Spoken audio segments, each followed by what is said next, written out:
નમસ્કાર, હું Gautamsinh Sudan checkpost લાઈવમાં ફરીથી આપની સમક્ષ હાજર. આપ આ જે વિડીયો જોઈ રહ્યા છો તે વિડીયો છે આરકે પાર્ટી પ્લોટથી લઈને ખુશ્બુ હાઈસ્કૂલ સુધીનો સ્પોર્ટ કોમ્પ્લેક્સ જે રોડ ઉપર છે, મરીડા રોડ, એ રોડ ઉપરનો આ વિડીયો છે. અને એ રોડ ઉપર આ રોડ ઉપરના ખાડા તમે જોઈ શકો છો કે જે મહાનગરપાલિકાનો વિકાસ સ્પષ્ટ નજરે પડી રહ્યો છે. હકીકતમાં વિકાસ નથી, આ છે હાડકાના સાંધાઓનો જે ચિકાસ છે એ ચિકાસ દૂર કરવા માટેનો આ રસ્તો છે, જેને ડાન્સિંગ રોડ નામ આપેલું છે. આ રોડ ઉપર કોઈ પણ માણસ, કોઈ પણ વ્યક્તિ જેને ડાન્સ નથી આવડતો એ આ રોડ ઉપર બાઇક લઈને આવે કે કોઈ પણ વાહનમાં બેસીને આવે, એ ઓટોમેટિક ડાન્સ કરતો થઈ જાય છે. એને વિના ટ્રેનિંગે ડાન્સ આવડી જાય છે, જે ખૂબ જ અગત્યની બાબત છે. ભારતના ઇતિહાસમાં પહેલીવાર કે તમે ડાન્સ કર્યા વગર, ડાન્સ શીખ્યા વગર ઓટોમેટિક તમને આ રોડ ઉપર ડાન્સ આવડી જાય, એટલે કેટલી મહત્વની બાબત થઈ.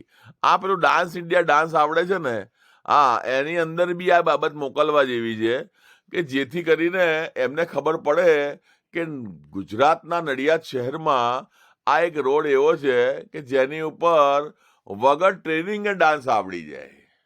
એટલે શું છે કે એ લોકો પણ એમના જે વિદ્યાર્થીઓ, નાના નાના બાળકો છે, એમને આ બાજુ રોડ ઉપર વાહનોમાં બેસાડીને મોકલે અને એમને ડાન્સ શીખવાડવા માટે કોઈ સ્પેશિયલ ટ્યુટરની જરૂર પડે નહીં અને એમને ડાન્સ તરત આવડી જાય.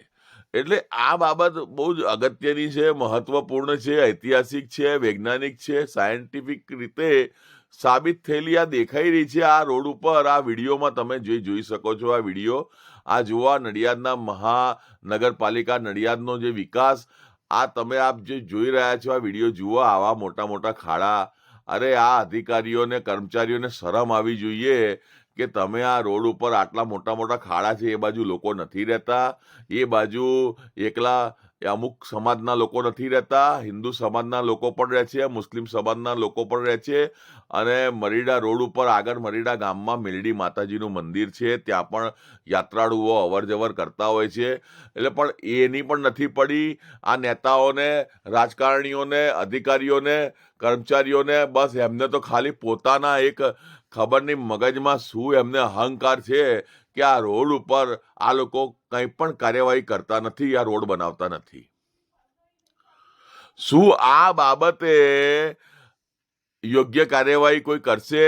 માનનીય કલેક્ટર શ્રી નડિયાદ અમિત યાદવ શ્રી અને પ્રાંત અધિકારી શ્રી નિર્ભય ગોંડલિયાજી અને અધિક જિલ્લા મેજિસ્ટ્રેટ શ્રી જે.બી. દેસાઈ સર, ચલો માનો કે રાજકારણીઓ એમનું કામ નથી કરતા, મહાનગરપાલિકાના કર્મચારીઓ એમનું કામ નથી કરતા બરોબર ધ્યાનથી, પણ કમસે કમ તમે તો આ જિલ્લાના વડા કહેવાઓ, તમે તો આ બાબતે ધ્યાન આપો.